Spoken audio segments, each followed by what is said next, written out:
as a mission-driven company, rather than just having one person making the decision and holding us to our mission and our values, there's four of us. And so I feel like with four of us working together, if one person kind of falters and is not sure whether or not we would hold firm on our mission, the other three can kind of bolster that. And I think what ends up happening is that we are an incredibly values-driven business. And I think it comes from having a core leadership, which is a tight, bonded family unit.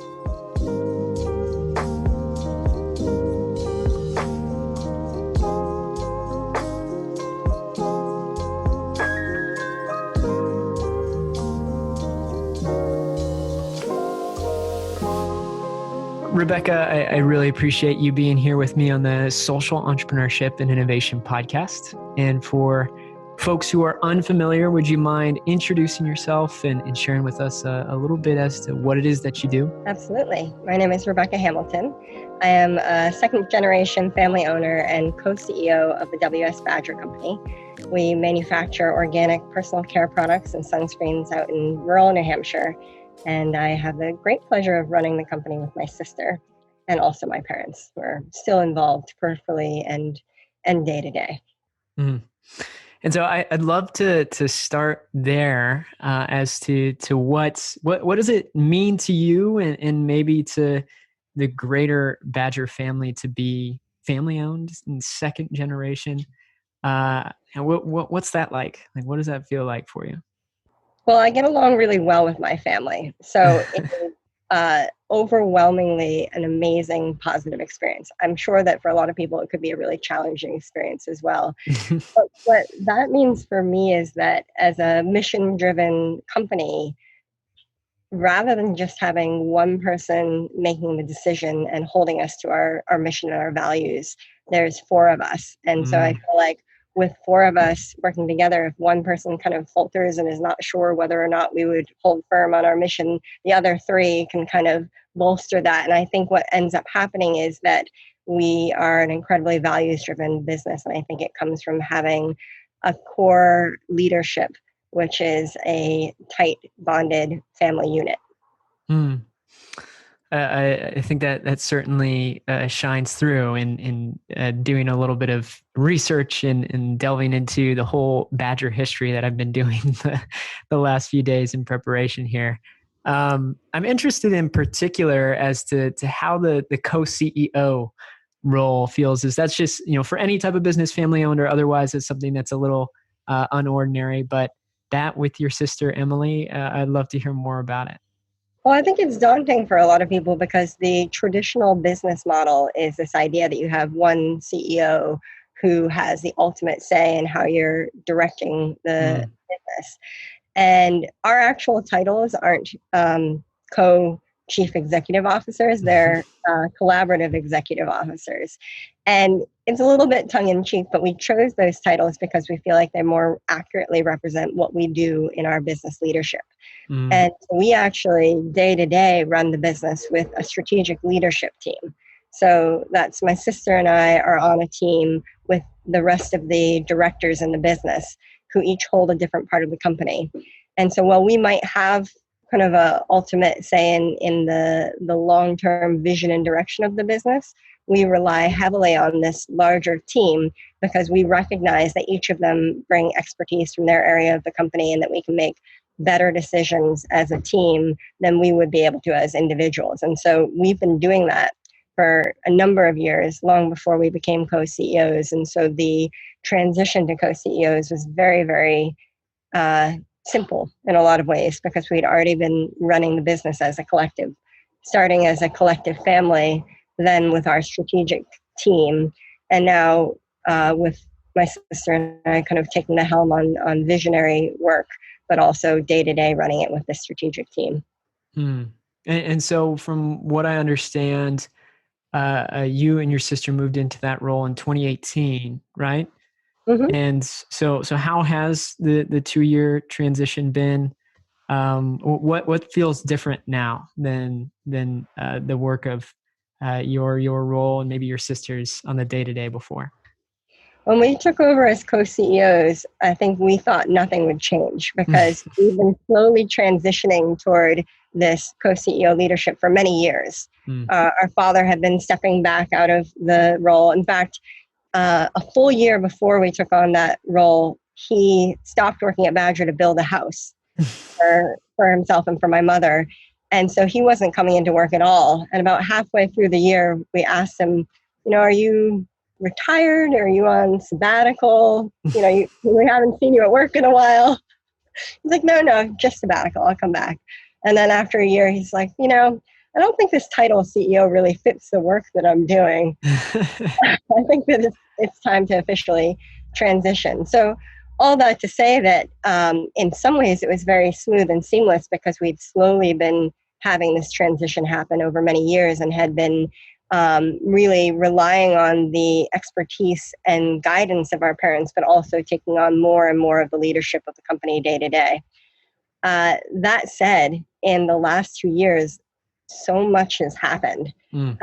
From, we took on the manufacturing of our sunscreen, which involved doubling the size of our manufacturing building, becoming an FDA drug facility, building a quality control laboratory, changing all of our systems and procedures.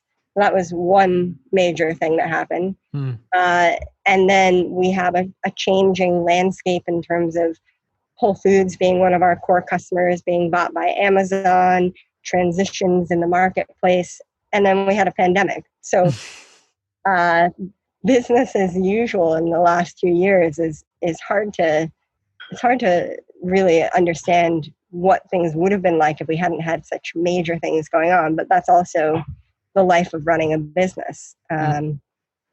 So and something on a more mission-based level, we're on Monday officially flipping the switch to transition all of our manufacturing to solar. So in the midst of the pandemic, we had started this project, which we had collaborated with another B Corp on, and we're officially going to be a solar-powered drug manufacturer.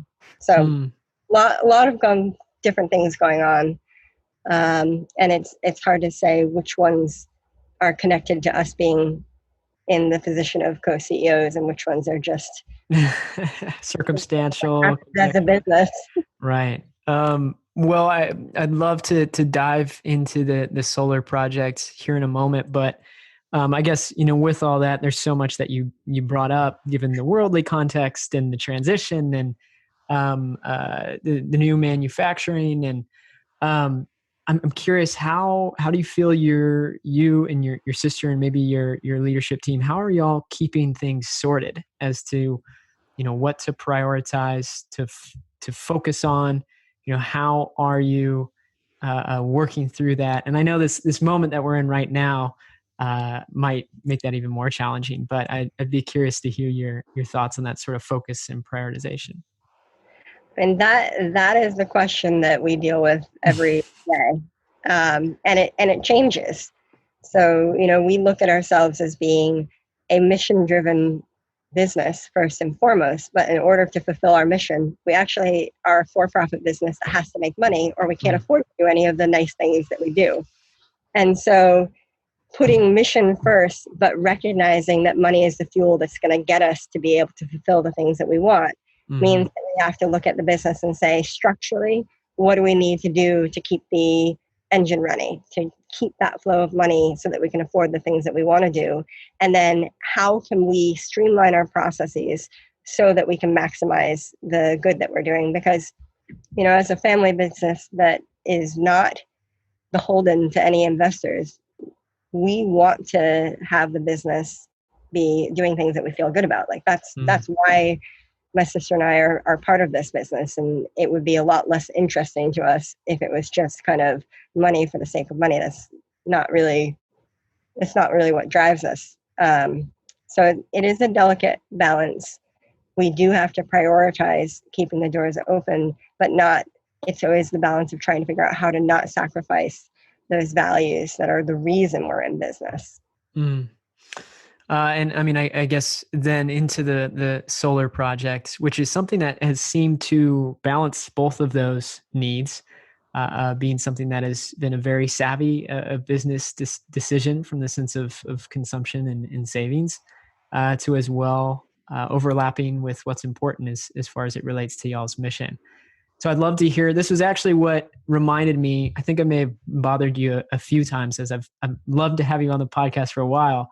But this is what reminded me to reach out once again, was this article from your friends at Revision Energy. So I'd love to hear more about this project, what went into the decision, and how it's been. I didn't know in reading the articles and the updates that the switch was getting flipped here soon. So that's good timing.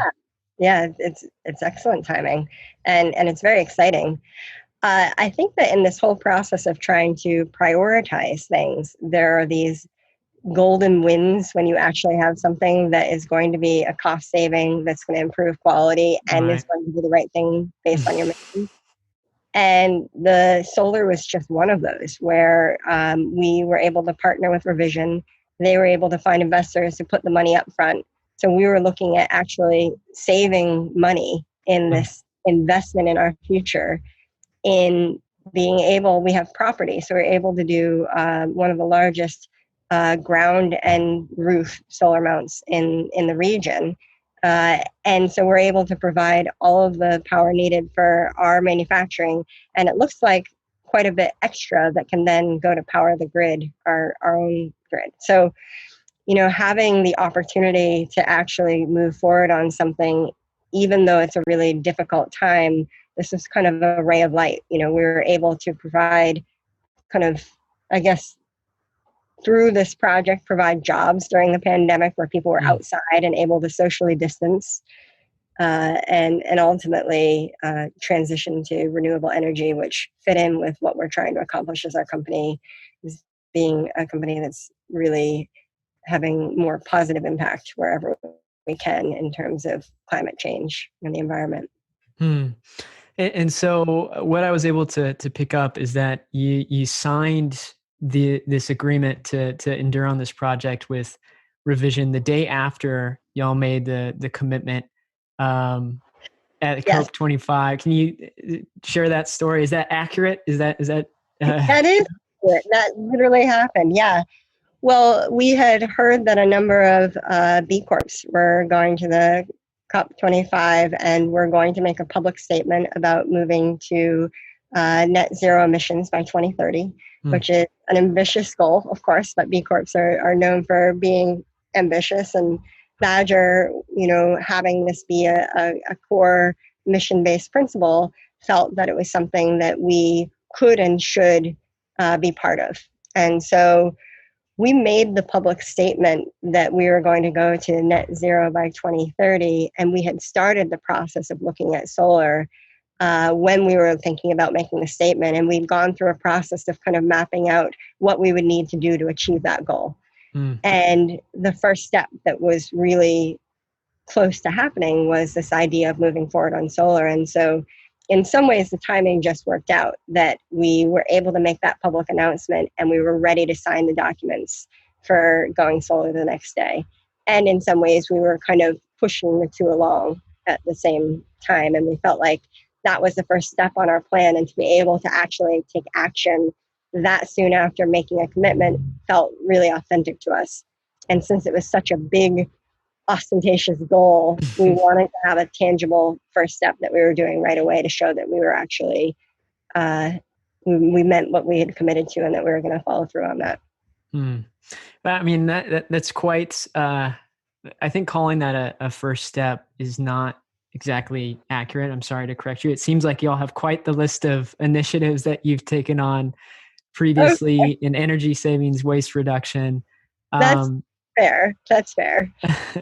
Well, after making that commitment, next step. Sure. I mean, you probably have to take some baby steps before enduring on something of that scope, which it seems like y'all have taken quite a few. So, I mean, and speaking of, I'd love to hear more about some of those and maybe what's forecasted in the near future. I mean, looking through my notes here, I've seen the Save Every Drop program.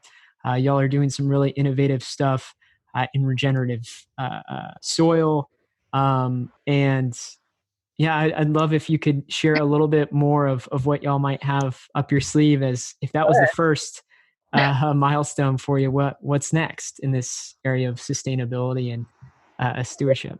When we were looking at going to net zero by 2030, we started with, of course, you have your scope 1, 2, and 3 emissions. And so our scope 1 emissions, our factory, was our first place to start. And that's why, even though you can't really set goals without starting by measuring your baseline, so our first step was to measure our baseline, to understand what our impact was, to understand what kind of emissions we already have.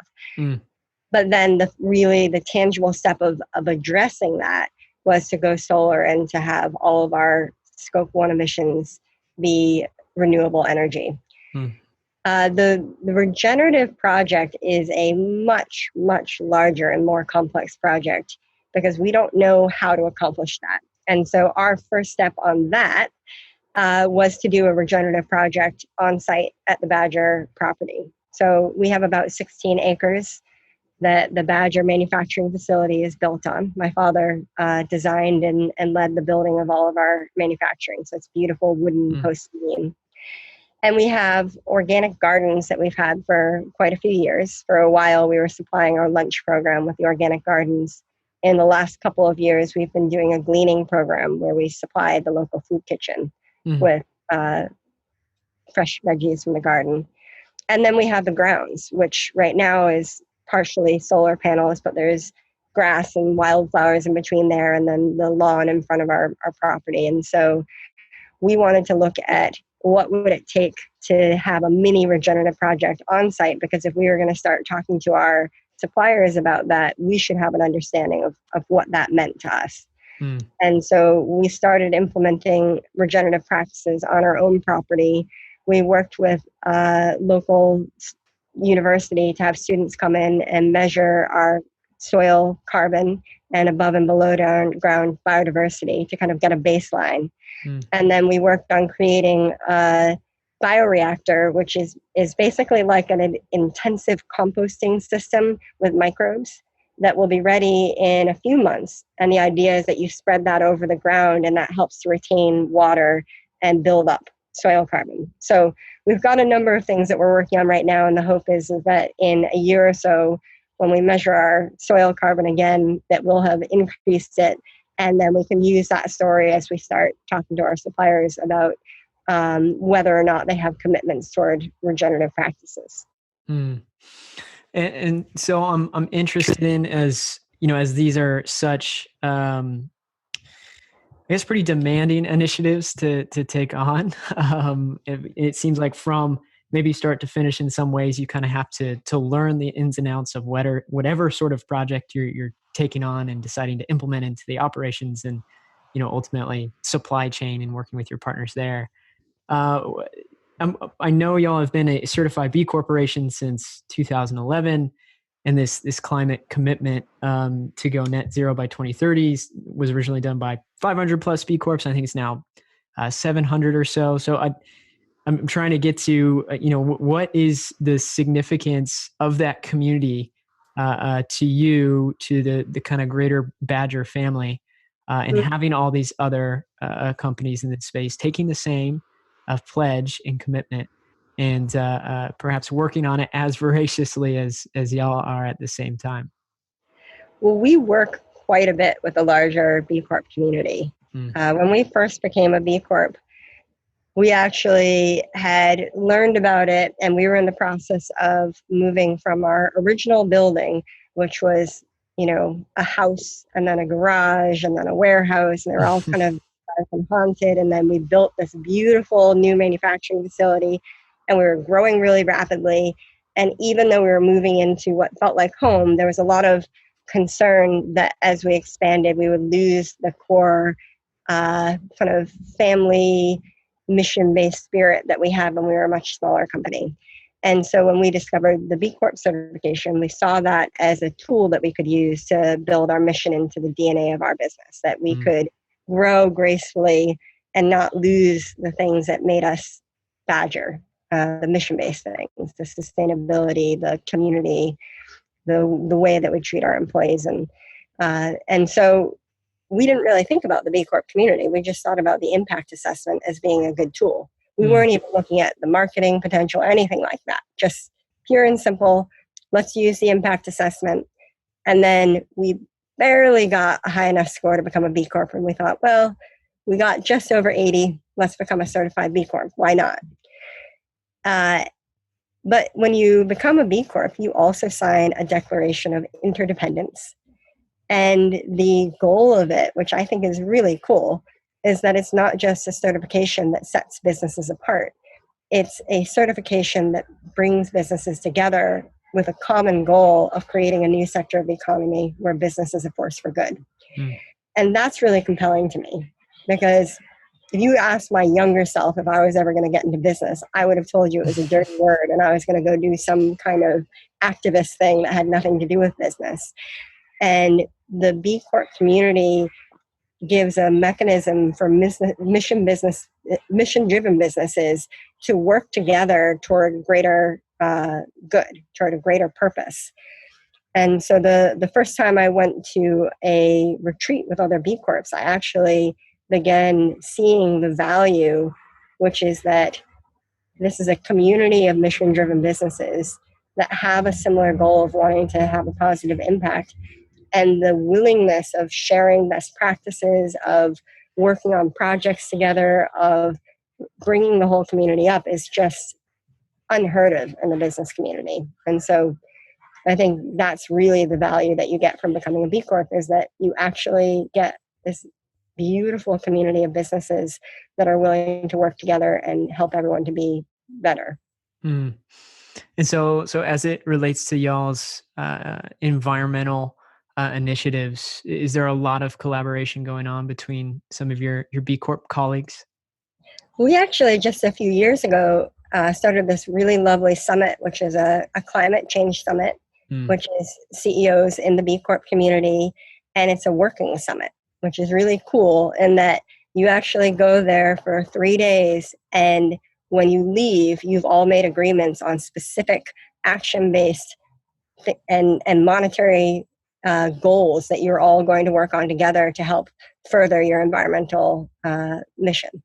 And so I have found that community has been incredibly helpful and has helped us to have a better understanding of what we need to do as a business that wants to have a positive environmental impact. And so I guess I'm curious to hear maybe more about the goals, or maybe where, in your opinion, not just for Badger, but maybe holistically for the business community, like where do you feel is the gap? And obviously, net zero 2030 is a goal and we aren't there yet. But I'm curious, there are so many wonderful things happening within this community as an example, but where do you feel is the gap between us, confidently being able to achieve markers like that in the business community and where we are now? There is a very big gap. I think that aspirationally, we envision a future. We're a very aspirational business. I mean, we have our storytelling and the Badgers in magical lands, and we believe in a utopian future. It comes a lot from my father being a storyteller and being a believer in this possible bright utopian future. And so I think that in the utopian future, we would create products that would generate good. So you would have, for every product that you purchase, more good would happen than bad. And I don't think we're there yet. I think we're a long ways off from that. We have products that are packaged in plastic that comes from a dirty petroleum industry. Even if it's post-consumer recycled, it still is. We have products that are in metal that comes from also a mining industry that can be damaging to the earth. And even if we try and use recycled metal, at some point it was coming from the earth and was probably damaging. We have ingredients that, even though they're organic or regenerative and have short supply chains, they're still shipped here using fuel. And so when we look at the idea of having a consumer product that generates good, we're a long ways off from that.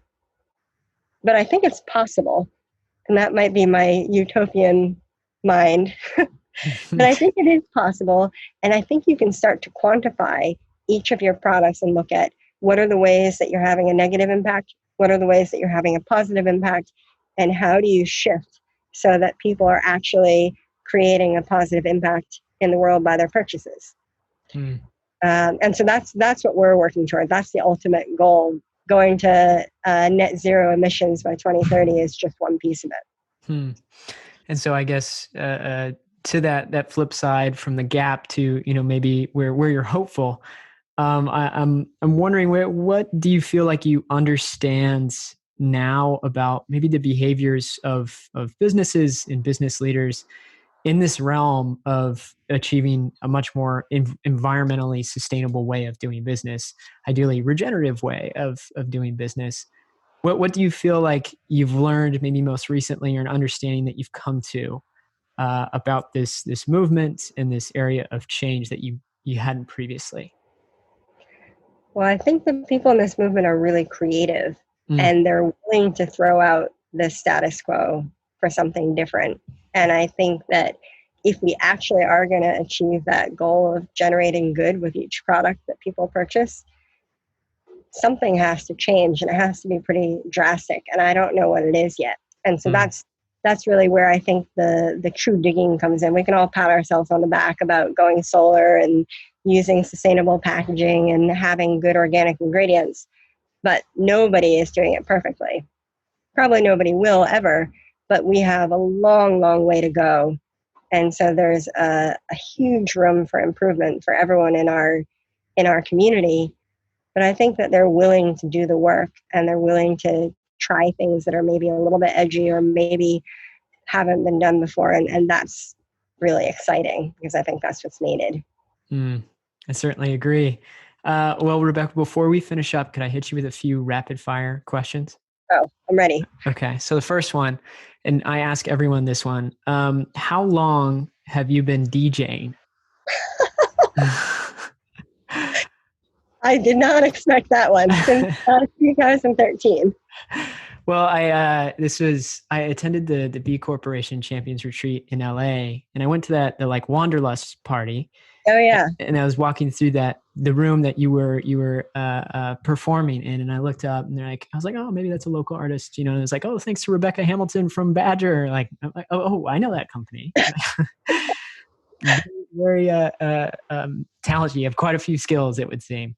I started DJing because I actually have an arts organization. And when we first started putting on events in rural New Hampshire, we didn't have DJs. And so I had a certain kind of music that I knew I wanted to play. We were bringing in installation art. And so I had to become a DJ in order to get the music I wanted for the events that I was putting on. Well, there you go. You were called to it. You didn't choose it. It was a calling, it seems. It was just a means to an end. Sure.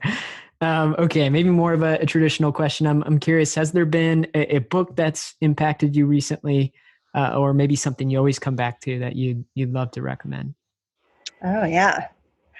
Well, from a long time ago, when I was first in business school, one of our books that we read was the Patagonia, Let My People Go Surfing. And that was kind of a very early introduction to mission-driven businesses. And I haven't read it in years, but I just love the message there. And I think that was a lovely, lovely introduction to what we have in our business community. I'm with you. Next one, do you have any particular morning routines or daily habits that you absolutely have to stick to? I do. So at Badger, we have a gym. And it has 25-foot ceilings. And so when we built the warehouse, I had them install big bolts so that I could hang aerial silks. So I do aerial silks every day at Badger before lunch at 11. Cool. Pretty routine. Yeah. Let's see. Outside of maybe the DJing and the silks, are there any other particular hobbies or enthusiasms that you're pursuing outside of your work? Probably too many. Yeah. I don't like to be bored. Let's see. I think this past year I've been I started ice climbing over the winter and doing a little bit of rock climbing, which eventually led to doing climbing Mount Baker this last week. Very So cool. I've been enjoying kind of the multiple outdoor activities that fit with climbing mountains. I also enjoy a little bit of sailing and surfing this summer, and I like collecting wild edibles. Okay. I do have a restaurant bar, so I like working on fancy cocktails. Wow, man, quite the eclectic skill set and Kind of a random assortment, yes. yeah, very cool. Okay, very final question. What piece of advice might you give to the aspiring or as well active purpose-driven business leader? You don't have to do everything, and every business is different. So if you look at other businesses and think that you should be doing whatever they're doing, that can be really discouraging. But if you have the right intention and you look at every choice and you say, how can I make a choice that I feel is kind and thoughtful and doing the right thing, then you're going to end up with an incredible mission driven business. Mm, wonderful bit to end on. All right, Rebecca, thank you so much. Finally, any last places to plug or direct folks for anything unique or special with Badger at the moment?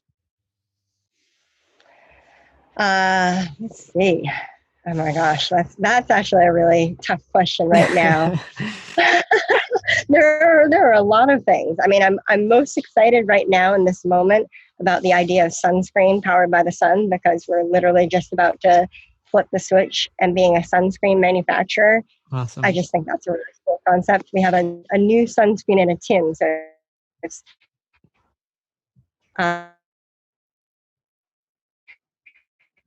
and it's going to be manufactured by solar power. So that. Uh-oh, I think we cut there. Can you hear me? I gotcha. Can you hear me? I can hear you. Okay. I think our Wi-Fi tripped up. Yeah. Do you think you could I say don't know that? where you cut off. Well, I heard we have a sunscreen with a tin and then it cut out. So I don't know. Okay. Would you mind You want me to answering say that that again? question? I think we could break clear with my question and then you could just answer it once again. Yep. If you wouldn't mind. Absolutely. So whenever you feel comfortable. Okay. Well, I'm most excited right now about this idea of sunscreen powered by the sun, since we're about to flip the switch and go solar in a week. And we are largely a sunscreen manufacturer. And this year we have a new product, which is a sunscreen in a tin, only has 4 ingredients, which are certified organic sunflower oil, organic beeswax, vitamin E, and zinc oxide. So it's this incredibly simple product. And I feel like it's the closest we've come toward this idea of a product that generates good. We're on that path. We're still a long ways, but I'm pretty excited about that product. Wonderful. Well, we'll make sure folks can find the sunscreen powered by the sun at our show notes at growensemble.com. Thank you so much, Rebecca. Thank you, Cory.